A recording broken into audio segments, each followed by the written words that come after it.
My step-nephew massaged me. His hands were shaking. A real infidelity story. Have you ever been touched so gently that it felt like a confession? It happened on a rainy afternoon, tucked inside the silence of my own living room, where nothing should have felt dangerous. But it did. Not because of what happened, but because of who did it. His hands trembled the moment they touched my shoulders, and for a brief second, I wondered if it was guilt or desire. He was my step-nephew, 22. And as his fingers pressed deeper into the knots in my back, I realized this wasn't just a massage. It was a moment I could never undo. My name is Alina. I'm 42, recently divorced, and trying to figure out how to feel like a whole person again. I live alone in a quiet house on the edge of Spokane, Washington, with no one to talk to but the plants I always forget to water. 2 months ago, my stepsister Jenna called, sounding frantic. Her son, Ethan, was moving to Spokane for a tech internship and needed a temporary place to stay.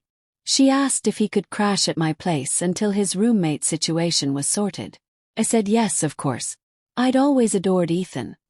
He was polite, helpful, and carried this soft kindness in his eyes that reminded me of someone I'd once loved. I hadn't seen him since he was 17. Back then, he was all limbs and awkward smiles. But now he had filled out. Stronger shoulders, square jaw. That boyish charm matured into something quieter, more grounded. It didn't help that I was lonely. That kind of loneliness that doesn't just ache. It pulses like a bruise you press on just to remind yourself it's still there. Ethan moved in with a suitcase and a shy grin, grateful and respectful. He cooked dinner when I was too tired. Took out the trash without being asked. We watched movies in the evenings and talked about everything. Music, philosophy, why I stopped painting after the divorce. Felt good to be seen again. But some part of me knew, deep down, that lines were beginning to blur. It was subtle, too long of a glance, a joke that lingered a beat too long, a hand brushing mine when he handed me the remote. I should have said something. I should have drawn a line. But instead, I asked him to massage my shoulders after a long day.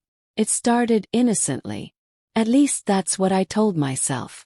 I was sitting on the floor by the fireplace, legs stretched, wine glass half empty on the table beside me. My neck had been tight for days, and when I reached back to rub the ache, Ethan looked up from his laptop and asked, "Want help with that?" I hesitated, then nodded. He moved behind me, kneeling gently. His hands were warm, tentative. First it was awkward. He was clearly unsure, and I half expected him to give up. But then, his fingers found the tightness in my shoulders and pressed with surprising skill. "You've done this before?" I asked, trying to keep the moment light. "Used to help my mom with her migraines," he said softly.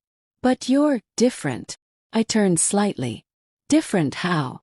He paused. I felt his hands freeze, the air shift behind me.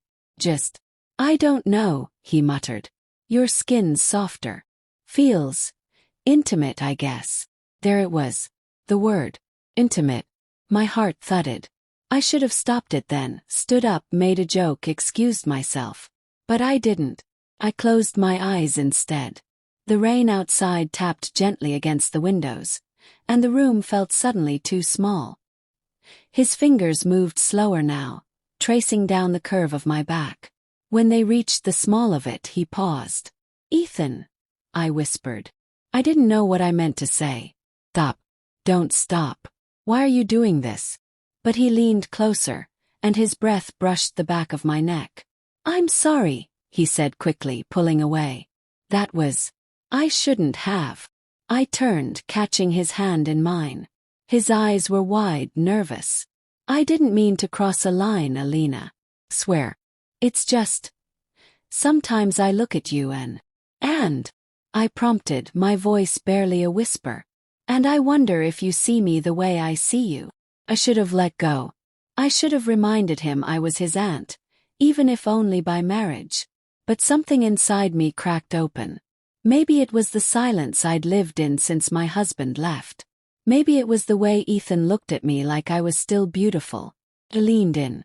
Our lips met, brief, searching, uncertain. Then deeper. It lasted seconds, maybe less. But it changed everything. The days after were quiet. Too quiet. Ethan left for work early and came back late. We barely spoke beyond surface-level small talk.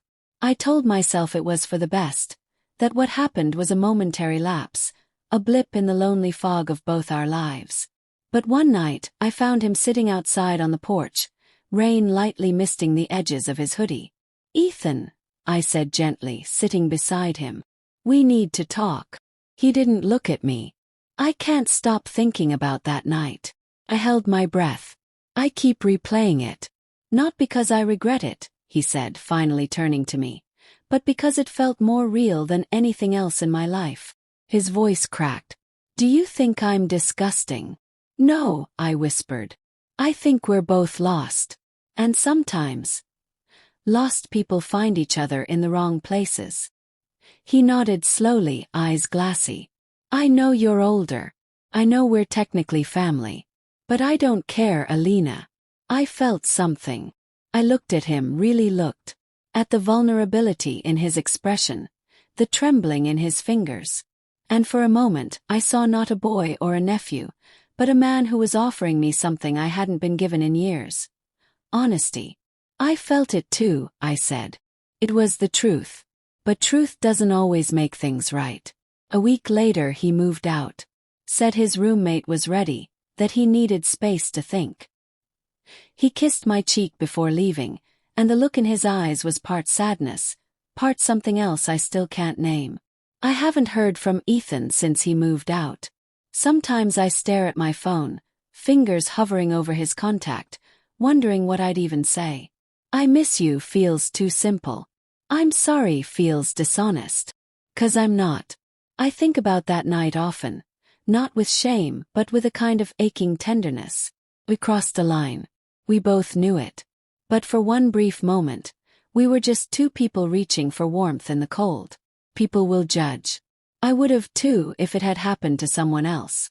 But life isn't clean. It doesn't ask for permission before it tangles feelings into something complicated and hard to name. Maybe Ethan was a mistake. Or maybe he was a mirror, reflecting the parts of me I'd buried. Desire, vulnerability, the need to feel wanted. I don't know what the future holds. Maybe I'll never see him again. Maybe we'll both pretend it never happened. Or maybe years from now we'll meet again as different people. All I know is, for a moment I was seen. Wanted. And even if it was wrong, it made me feel alive again.